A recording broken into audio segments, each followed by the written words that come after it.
watching 6 Stories at 6 with me, Gesu Bharadwaj, where we get you the agenda-setting stories of the day. And on the show, first up, U.S. President Donald Trump has reiterated his jibe on USAID for the 3rd time in a row. Punjab AAP's governance is in question. The government is running a non-existent department for over 20 months now.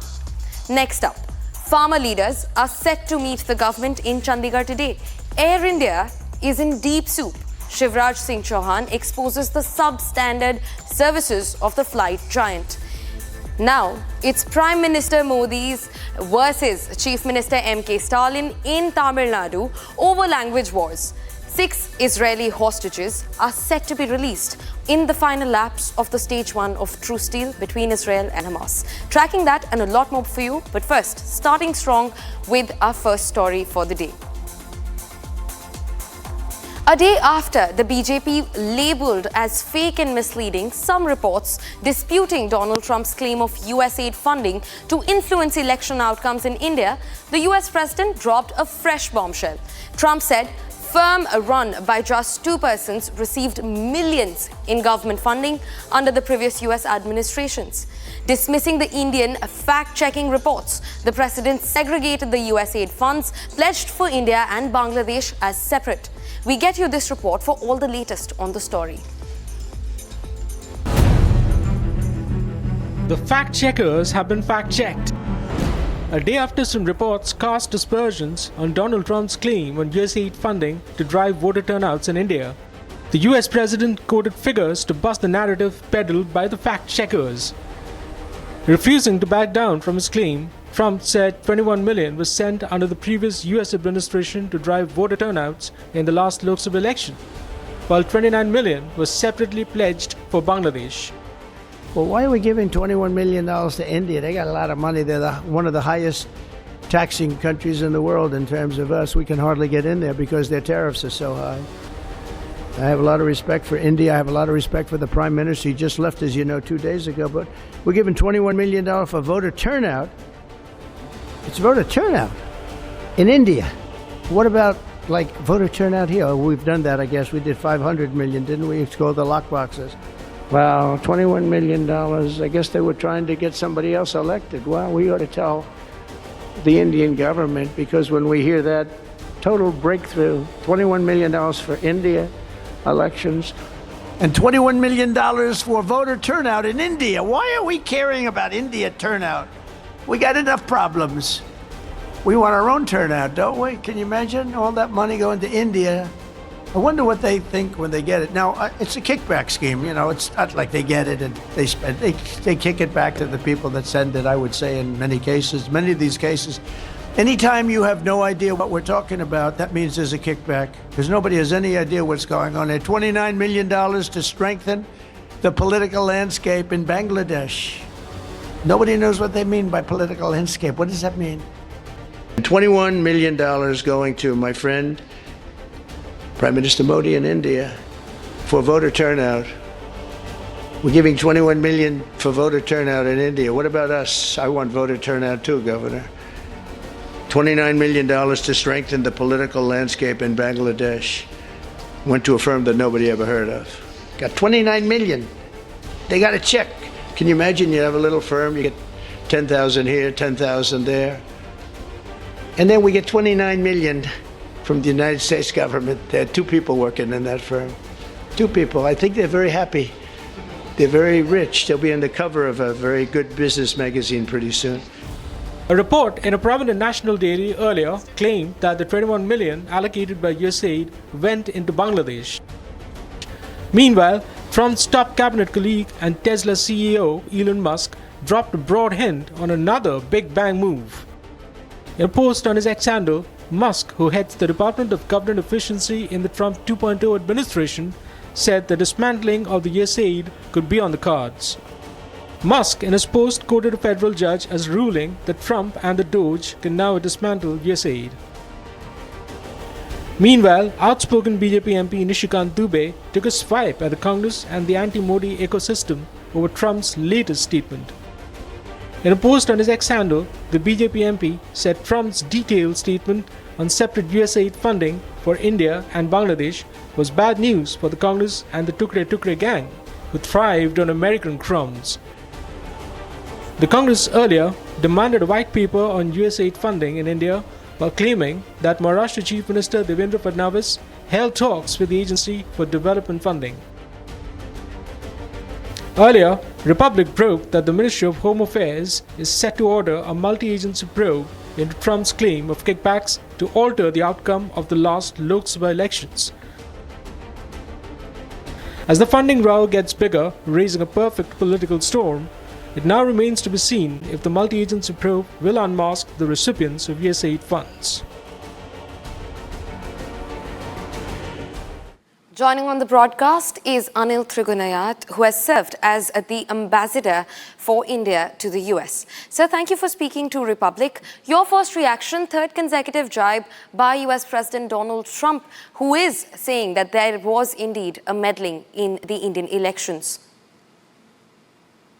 Well, I think that this is not the first time that it has happened. It's only that it has come from the highest office in the United States, that which is trying to expose the deep state that has been working, influencing elections and trying to change the course of the outcome, has been a standard practice. And I think that those in the government and otherwise do understand this, that how it is being played out.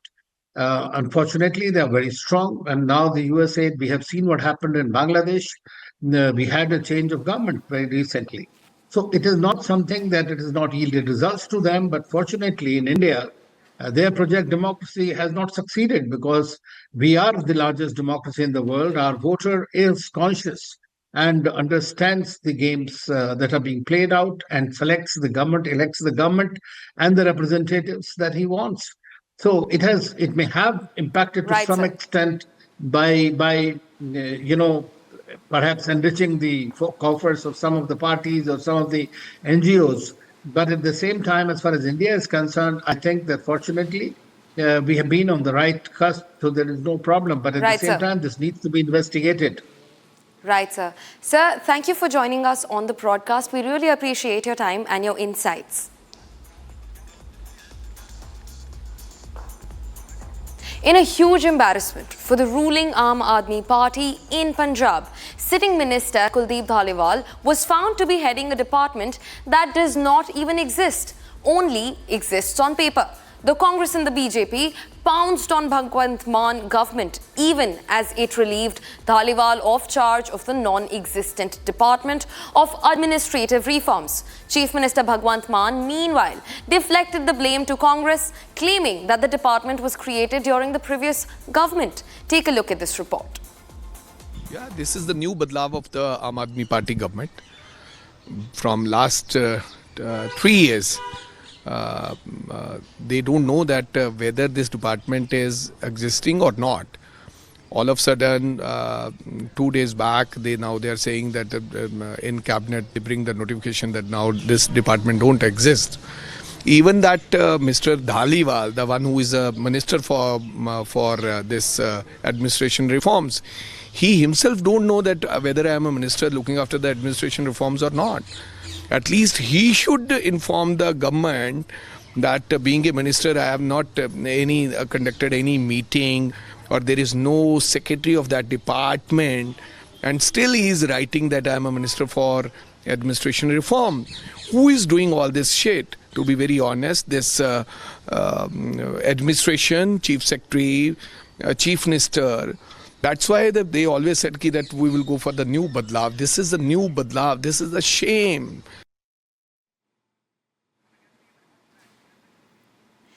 Viewers, AAP has been caught red-faced. The government in Punjab was heading a department which does not even exist. Moving on. The centre is set to hold fresh talks with the farmers today in a bid to end the protracted standoff and protests over a host of demands, including an MSP law. Union Agriculture Minister Shivraj Singh Chauhan is already in Chandigarh to lead the latest rounds of negotiations to end the protest. Several previous meetings between the centre and the protesting farmers completely failed to break the deadlock. Take a look at this report. मैं अपने किसान भाइयों से मिलने के लिए बहुत उत्सुक हूं मैं कई किसान संगठनों से भेंट कर चुका हूं। सद्भावपूर्ण वातावरण में चर्चा करेंगे, बात करेंगे और किसान को, खेती को, देश को सही दिशा में आगे बढ़ाएंगे। मैं अपने किसान भाइयों से मिलने के लिए बहुत उत्सुक हूं। मैं कई किसान संगठनों से भेंट कर चुका हूं। सद्भावपूर्ण वातावरण में चर्चा करेंगे, बात करेंगे और किसान को, खेती को, देश को सही दिशा में आगे बढ़ाएंगे। मैं अपने किसान भाइयों से मिलने के लिए बहुत उत्सुक हूं। मैं कई किसान संगठनों से भेंट कर चुका हूं। सद्भावपूर्ण वातावरण में चर्चा करेंगे, बात करेंगे और किसान को, खेती को, देश को सही दिशा में आगे बढ़ाएंगे। मैं अपने किसान भाइयों से मिलने के लिए बहुत उत्सुक हूं। मैं कई किसान संगठनों से भेंट कर चुका हूं। सद्भावपूर्ण वातावरण में चर्चा करेंगे, बात करेंगे और किसान को, खेती को, देश को सही दिशा में आगे। Joining us is my colleague Lalit, live from outside the Mahatma Gandhi Institute for Public Administration, where the key meeting is supposed to happen. Lalit, have people arrived? The meeting was supposed to start at about 6. Tell us more about this. Well, if we talk about the meeting, the farmer union leaders have already reached the Sector 26 Mahatma Gandhi Administrative Institute in Chandigarh. And if we talk about the central ministers, the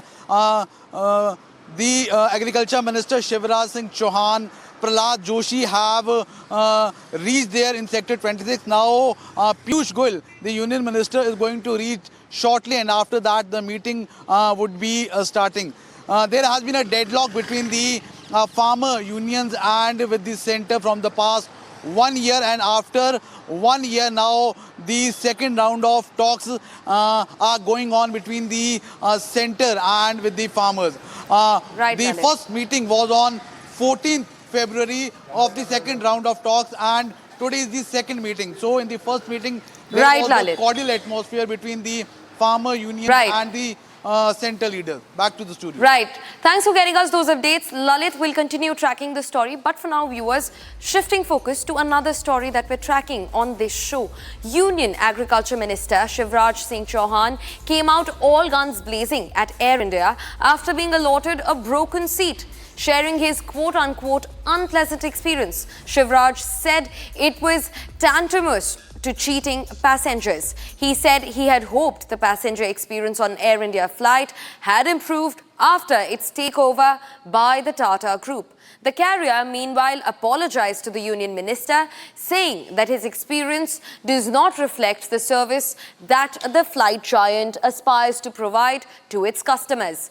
Meanwhile, Civil Aviation Minister Ram Mohan Rao said that he spoke to Shivraj while directing a probe into the incident. Here's a report. We're also being joined by Vipul Saxena, who is an aviation expert, to get us more details into the matter. Sir, what do you have to say about the recent allegations which have been floated against Air India? Do you think that the flight quality, the standard of service has only gone down? See, it is not the first time it has happened. Unfortunately, it has happened to the extent that even a minister, a senior leader of the country, even he has been offered a broken seat. It is happening very often with normal passenger, and it goes unnoticed because the way passengers are being ill-treated by the airlines. They've been taken for ride for the fares, for the passenger services, for the comfort and all that. And there are no hearing. So situation reached that even a minister, senior minister, a VIP, for whom there is a protocol. I'm sure airline knew about it, that Mr. Shivraj Singh Chauhan is traveling by so aircraft on the flight. Even crew must be knowing about it, which flight, which seat he is going to sit. Even then, nobody bothered to even ensure that everything is fine, at least for him. So we can imagine the kind of services are being provided to the common people. I would say here the total callous attitude by the airlines. I would not spare even other airlines as well. They all are same. What is needed is, there are 2-3 things I would like to highlight here. One is that I think in the DGCA protocol, I think passenger concerns also need to be more focused than just for the flight safety or ensuring the flight operations procedures are being followed. Sir. I think there should be some protocol pertaining to the services given to the passengers. Though there are CR, but those CRs are basically hogwash, not being followed properly. There are no serious actions. Right, sir. What is needed here? Can I get 2 minutes, ma'am? Yes, please, continue. Yeah. So 2 suggestions I would like to give it to the minister. One is that these situations can arise anytime with any airlines, but there should be some kind of alliance between the domestic airlines. When, if any aircraft has this kind of problem, other airlines should be able to accommodate other airlines' passengers. And second thing, even for the airlines, there should be internal system where when the cabin crew reports this kind of matters, it should be immediately handled by the local crew, technical crew available, and they should resolve the matter immediately. Right, sir. Sir, thank you for speaking to Republic and also sharing in some insights which I'm sure is useful for our viewers to also understand what their rights are and where do they stand as consumers and customers. Viewers, shifting focus. A fresh war of words is raging between the centre and the DMK government over the national education policy. This after Tamil Nadu Chief Minister M.K. Stalin claimed that the state will go back to 2000 years if the NEP was implemented. Stalin vowed never to implement the national education policy regardless of the pressure that was brought to bear on his government. In wheel swipe at the DMK government earlier, Prime Minister Modi called out attempts to divide people on grounds of religion. Listen in to these jibes by Prime Minister Modi and also Chief Minister M.K. Stalin. There is Tamil Sangam in Delhi. This M.K. Stalin went and visited schools, model schools in Delhi, when Arvind Kejriwal was the Chief Minister. In 6 schools, there were no Tamil teachers to teach Tamil. This was stated 3-4 years ago. And M.K. Stalin is still sleeping. And I believe if the central government wished to extend the 3-language policy in principle in a good note, why can't they appoint Tamil teachers first there in Delhi? What is stopping them? Now BJP has formed the government there, right? It hardly take a minute for them to make an announcement. See, what we are worried is, with 2-language policy, we have delivered results. We have given outstanding results. And Tamil Nadu state has set an example for other states to follow. Our biggest worry is this will open the back door for another language to gain momentum in Tamil Nadu, particularly Hindi. भाषा के नाम पर भेद डालने की कोशिश की जाते हैं तो हमारी भाषाओं की साझी विरासत ही उसका सही जवाब देती है। इन भ्रमों से दूर रहकर भाषाओं को समृद्ध करना, उन्हें अपनाना, ये हम सबका सामूहिक दायित्व है। इसलिए आज हम देश की सभी भाषाओं को मेन स्ट्रीम लैंग्वेज के रूप में देख रहे हैं। हम मराठी समेत सभी प्रमुख भाषाओं में शिक्षा को बढ़ावा दे रहे हैं। Hamas has begun the process of handing over 6 Israeli hostages back to the Israeli Defense Forces. While we slip into a short break, stay tuned to 6 Stories at 6 as we come back in a jiffy to track that story for you.